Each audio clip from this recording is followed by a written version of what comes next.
परिषद के अंदर भी और लोकसभा के इलेक्शन के अंदर भी हमने हमेशा से ये मांग की थी कि हमारा रिप्रेजेंटेशन होना चाहिए पार्लियामेंट के अंदर भी और असेंबली के अंदर भी। तो अगर आपको टिकट ही नहीं दिया जा रहा है तो आप सोचिएगा कि आपका इस्तेमाल सिर्फ है तो वोट बैंक के तहत किया जा रहा है, आप वोट देते रहो और वही चीज बाकायदा अच्छी तरह से जानते हुए कि लोकसभा के अंदर ये जो secular party, so called secular parties को जो वोट मिला है उसके अंदर मुसलमानों का, दलितों का कितना बड़ा कंट्रीब्यूशन रहा है, इसके बावजूद भी उनका एहसान चुकाने के लिए विधान परिषद के मौके के ऊपर एक भी कैंडिडेट खड़ा नहीं किया। और आज तकरीबन 40 साल के बाद ऐसी सिचुएशन आ गई है कि मुस्लिम मुक्त विधान परिषद महाराष्ट्र की हो गई है। तो ऐसे हालात के अंदर मजलिस पूरे महाराष्ट्र का रिव्यू ली है। बैरिस्टर असदुद्दीन अवैसी साहब आए हैं, हमारे हैदराबाद के एमएलए बलाला साहब आए हैं और सभी डिस्ट्रिक्ट के जितने भी ऑफिस बेरर्स हैं उनके साथ चर्चा हुई है और बहुत जल्द इसके ताल्लुक से फैसले लिए जाएंगे। हम स्ट्रांग हो सकते हैं कहाँ कहाँ पर, तो नंबर्स तो मैं नहीं बता सकूंगा, लेकिन यकीनन हम काफी अच्छी जगहों के ऊपर इलेक्शन लड़ेंगे और बहुत मजबूती के साथ लड़ेंगे। बोलिए। एकटे लढणार की कोणाला सोबत घेणार? देखिए, आज की पोजीशन के अंदर तो हम अकेले हैं। अगर कहीं पर कोई अलायंस की अगर बात होती है, कहीं से कुछ चर्चा शुरू होती है तो उसको पार्टी के अध्यक्ष असदुद्दीन अवैसी साहब के साथ चर्चा करके उसके ताल्लुक से डिसीजन लिया जाएगा। लेकिन आज की पोजीशन के अंदर ऐसा किसी के साथ कोई बातचीत चालू नहीं है। कुछ दिन पहले मनोज जरांगे जी ने कहा था कि महाराष्ट्र में मुस्लिम, दलित और बाकी जो पिछड़े वर्ग है उनको साथ लेकर महाराष्ट्र के आने वाले चुनाव वो लड़ने वाले हैं। तो एमआईएम इसके बारे में क्या सोचती है, क्या सोच है मनोज जरांगे जी के इस पर्याय के बारे में? वो इसी साथ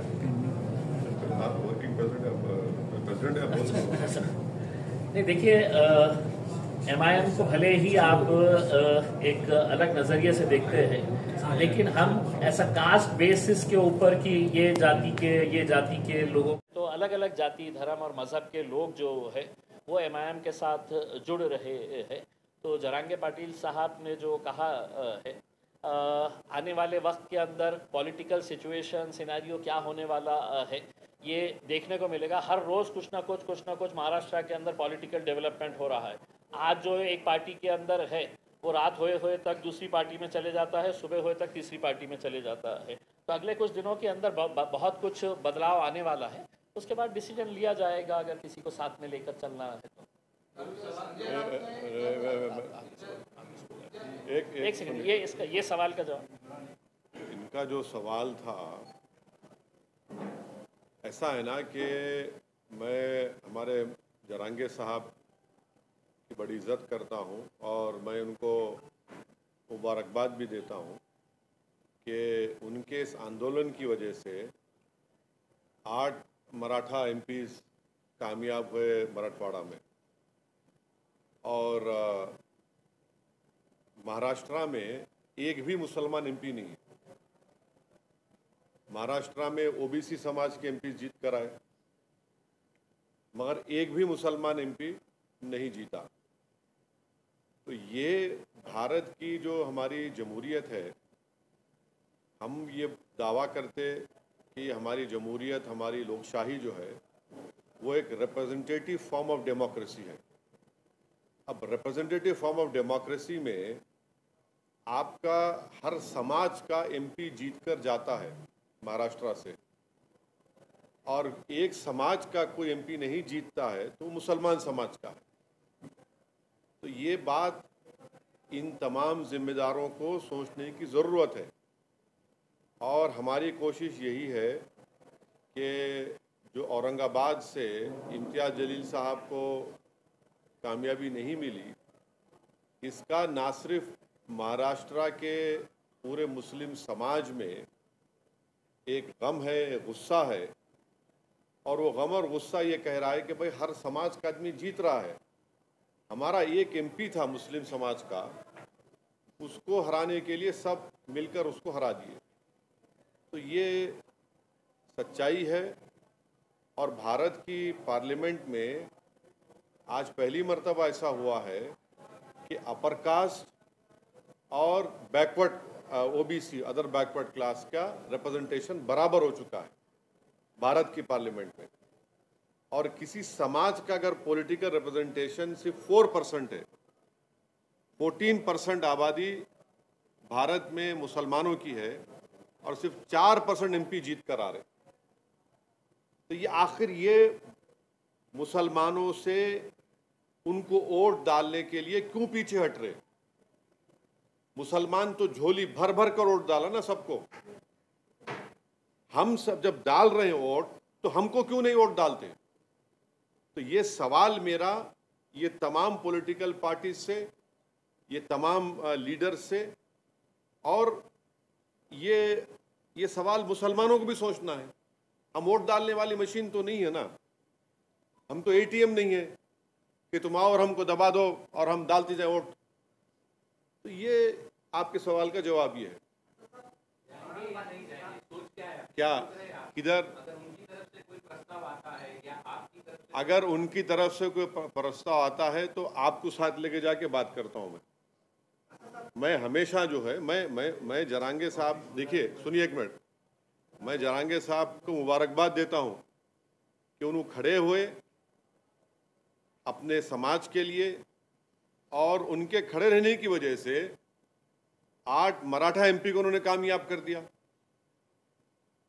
बीड़ से उन्होंने पंकजा मुंडे को शिकस्त हो गई। तो ये उनकी कामयाबी है ये। मगर कामयाबी जहां उनकी हो रही है, जो मुस्लिम समाज की कामयाबी क्यों नहीं हो रही है? और ऐसे ही हमको लड़ना है मुस्लिम समाज को भी अपने राइट्स के लिए, और इंशाल्लाह हम वो कोशिश कर रहे हैं और करेंगे।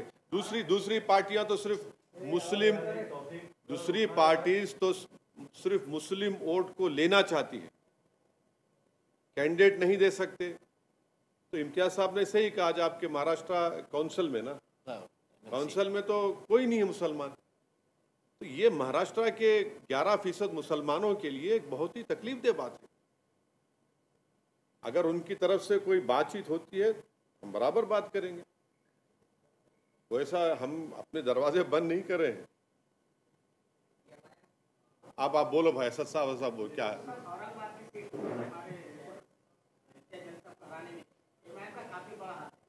हाँ, एमआईएम का हाथ है, अच्छी बात। तीसरा सवाल बोलिए। एमआईएम नहीं, हम तो चाह रहे कि मराठा समाज को रिजर्वेशन मिलना चाहिए, हम उसके खिलाफ नहीं है। हम ये भी चाहेंगे कि मुसलमानों, महाराष्ट्र के जो मुसलमानों में जो बैकवर्ड कास्ट हैं, जिनको बॉम्बे हाई कोर्ट ने एजुकेशन में अलाउ किया, तो हम ये चाहेंगे कि उसको कंटिन्यू करें। उसको क्यों नहीं देते आप भाई? एक मेरा सवाल मेरा जवाब मुकम्मल हो जाने दीजिए। और रिजर्वेशन का वो बॉम्बे हाई कोर्ट का जजमेंट है मुसलमानों के फेवर में। एम्प्लॉयमेंट में उन्होंने कहा कि 50% के ऊपर जा रहा है, इसलिए हम नहीं दे सकते।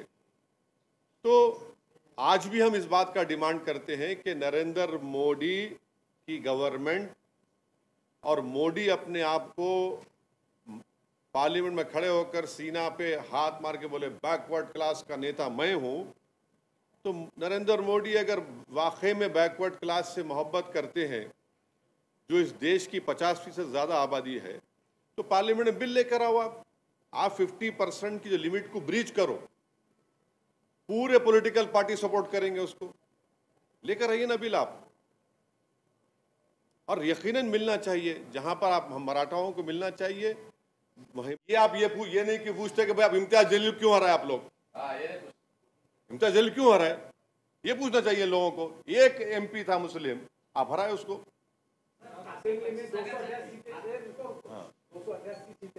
हाँ, इम्तियाज साहब बोल।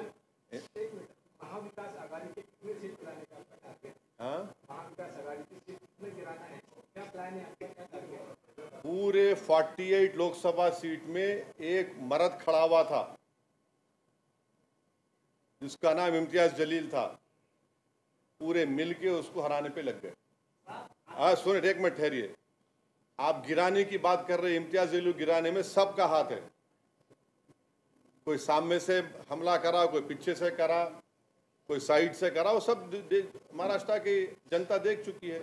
सुनिए सुनिए सुनिए सुनिए, आपका सवाल हो गया, जवाब सुनो। अब हम एक पॉलिटिकल पार्टी है, हम लड़ते हैं, हम जीतने के लिए लड़ते, किसी को हराने के लिए, गिराने के लिए नहीं। ये कोई कुश्ती का दंगल नहीं है कि चित करके गिरा देना, कि बॉक्सिंग मैच नहीं है पंच मार के गिरा देना। एक जमहूरियत डेमोक्रेसी में एक डेमोक्रेटिक पॉलिटिकल फाइट होती है। नहीं, आपको नहीं, आप झूठ बोल रहे हैं, आपको नहीं मालूम, झूठ बोल रहे हैं आपको झूठ बोल रहे हैं। देखिए आप सवाल करिए, अपना ऑब्जर्वेशन मत दीजिए। आपका ऑब्जर्वेशन है, बाहर लेके जाइए। एज अ जर्नलिस्ट आप सवाल करिए, मैं सुनने तैयार हूँ। मगर अलायंस क्यों टूटा, जब मैं किताब लिखूंगा बताऊंगा आपको, मगर हमारी वजह से नहीं टूटा अलायंस।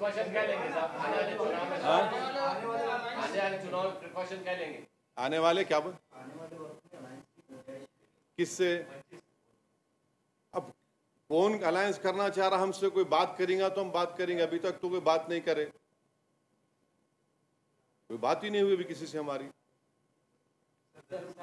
हाँ, मोदी हुकूमत इमरजेंसी हालात मोदी हुकूमत इमरजेंसी हालात में नहीं, इमरजेंसी यकीनन इंदिरा गांधी ने नाफिज किया था। नरेंद्र मोदी सरकार में सबसे ज्यादा यूएपीए का इस्तेमाल मुसलमानों पर, दलितों पर, आदिवासियों पर हुआ। नरेंद्र मोदी जब प्राइम मिनिस्टर है 10 साल में सबसे ज्यादा घर तोड़े गए बुलडोजर से मुसलमानों के। मॉब लिंचिंग पहले भी होती थी, मगर 10 साल में सबसे ज्यादा मुसलमानों की हुई। जब से नरेंद्र मोदी प्राइम मिनिस्टर बने, मुसलमान एक पॉलिटिकल आउटकास्ट हो गया। अब तो सेकुलर पार्टीज भी सिर्फ बोलती वोट डाल देना, मगर कोई साथ ठहराने तैयार नहीं है। ये है रियलिटी भारत की पॉलिटिक्स। हाँ, जलील साहब इंशाअल्लाह ताला महाराष्ट्र की पॉलिटिक्स में बहुत बड़ा रोल प्ले करने वाले हैं फ्यूचर में। एक सवाल ये है कि इन फ्यूचर क्या प्लान है पार्टी का? अब ये बोल दिए ना अंकल, पूरा बोल दिए इनिशियल। अब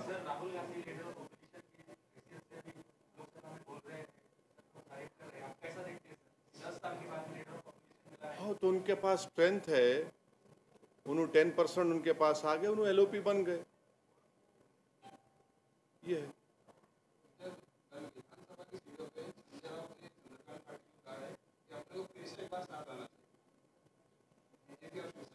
देखिए, मैं आपको जैसा बताया ना कि आने वाले कुछ दिनों के अंदर आपको बहुत सारे बदलाव नजर आएंगे उसमें। कौन कब कहाँ किसके पास जाने वाला है, कौन किसके साथ अलायंस करने वाला है। अच्छा, आप लोगों को प्रोग्राम में जाने का भी है, याद रखिए। मेरा प्रॉब्लम कुछ नहीं है।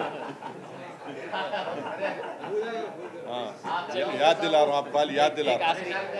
एक आखिरी लोकसभा चुनाव के बाद आप एक बार तो ये जो महायुति को जो फटका बैठा है हाँ, महायुति के साथ अजित पवार साथ में गए, इसलिए महायुति की सीट लोकसभा में अच्छे खासे गिरे। तो आप कैसे देखते हैं महायुति सरकार विधानसभा के? देखिए, अब उसमें मैं कैसा बोलूं किसी और पार्टी के बारे में। मैं तो मेरा गम बयान कर रहा हूं, मैं तो मेरी तकलीफ आपको बयान कर रहा हूं। मैं तो बयान कर रहा हूं कि किस तरह से मेरे जो ख्वाब थे, मेरी जो उम्मीदें थी, उसको सब मिलकर तोड़ने की कोशिश करें। मैं कोई मेरा गम भी तो समझे, कोई मेरे ख्वाबों को भी तो कोई देखे, कोई मेरे वजूद को तो माने। अब मैं कब तक दूसरों के बारे में बात करूं? कब तक? 50 साल हो गए, 18 लोकसभा के इलेक्शन हो गए, मैं कब तक उनके ख्वाबों को पूरा करूंगा? मैं कब तक अपने आप को ख़त्म करके अपने उनके महलों को तामीर की इजाज़त दूंगा? मैं कब तक अपनी उम्मीदों को और अपने ख्वाहिशात को दबा दूंगा किसी और की खुशी के लिए। ये तो इंसाफ नहीं है ना, ये तो इंसाफ नहीं है। हाँ, 5 साल चलेगी क्या सरकार, गिर जाएंगी मोदी सरकार। एक बात सुनिए, ये जब से उन्होंने प्राइम मिनिस्टर बने 4 जून से, मैं आपको बोला कि इतने 10 से ज़्यादा मुसलमानों का मॉब लिंचिंग हो गया। मध्य प्रदेश में, यूपी में कई जगह पर घरों को तोड़ दिया गया। बल्कि आप ही के बिरादरी के मीडिया के लोगों ने एक मॉब लिंचिंग को रिपोर्ट किया तो ये नया कानून के तहत उन पे केस बुक कर दिए। तो अब फ्यूचर में क्या होता है मेरे को नहीं मालूम, मैं तो कोई ज्योतिषी नहीं हूँ। मैं अपनी हथेली को देखकर तो बोल नहीं सकता, ना मैं आसमान के तारों को देखकर बोल सकता। मैं ज़रूर ये बोल सकता हूँ कि सबसे ज़्यादा तकलीफ़ में अगर कोई आज है तो भारत के मुसलमान हैं। वो इस बात को समझ नहीं पा रहे हैं और समझना भी चाहिए। वोट डालने वाले